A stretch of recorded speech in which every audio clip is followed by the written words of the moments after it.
Plaka noon at plaka ngayon. Maraming sasabi na manipis daw yung plaka ngayon at yung plaka noon. So pag-usapan nga natin mga kaibigan kung manipis ba talaga yung plaka. Kasi meron tayo dito isa, dalawa, tatlo.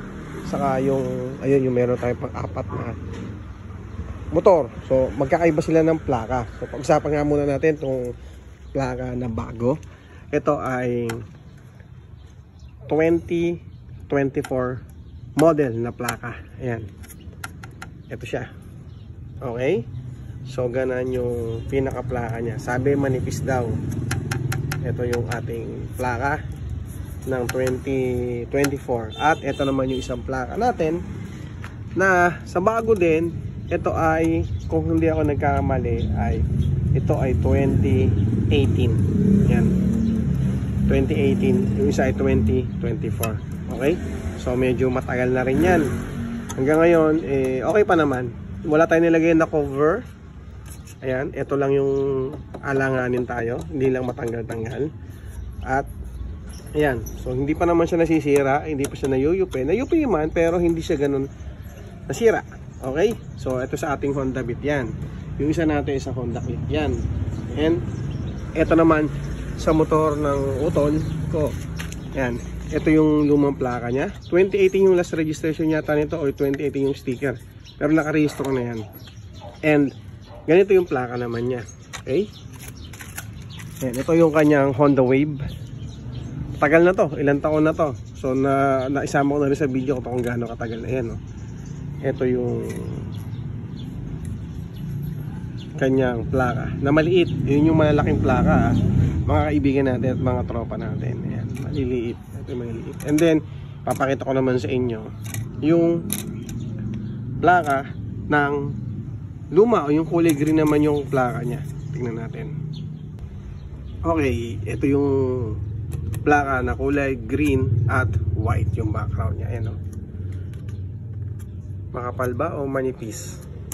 Medyo makapal kung titingnan mo talaga. Medyo makapal ng konti yung plaka. Kaya lang kasi para sa akin sa tingin ko, kasi parang makapal tignan, una maliit. Tapos, yun nga, siguro makapal ng konti compare natin dun sa mga latest na plaka ngayon. So, balikan natin yung pinakabagong plaka. Ito yung luma, hindi ko matanda kung kailan nag-issue ng ganitong klaseng plaka na sabi nila is makakapal pa daw to. So, yan. So, meron tayong 4 o 3 iba't ibang klase ng plaka. At ito, balikan na natin yung plaka natin ngayon. So bakit ba manipis or parang manipis at madaling mapunit or madaling masira? Sa tingin ko lang kaya madaling masira, nadodo na tayo sa medyo manipis. Okay? Medyo manipis kasi iba nga yung supplier nito. Yung supplier nun, wala na. Yung pangatlong motor na yon. Ito kasi bagong supplier, nagkaroon ng bidding at tingin ko lang although mas manipis nga, at kaya siguro madaling masira, mapunit, or kaya madaling maliko. Isa sa mga nakita ko lang ito is base doon sa aking opinion, ay dahil malaki siya. Okay?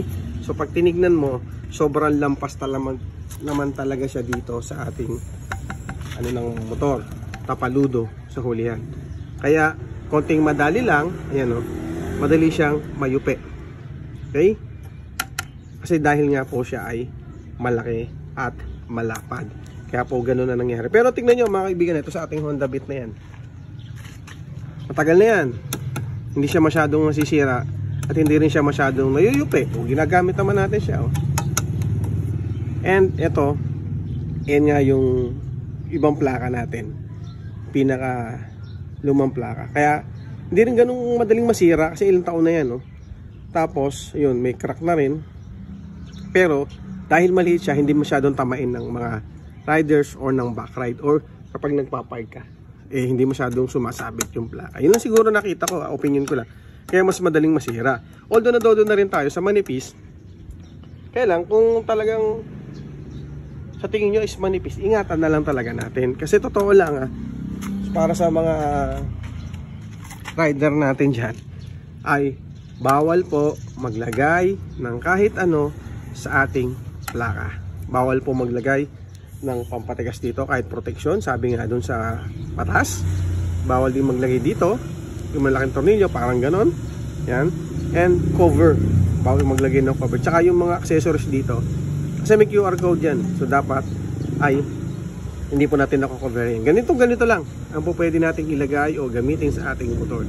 Ingatan na lang natin para hindi po siya agad masira or para hindi po agad siya maglupi.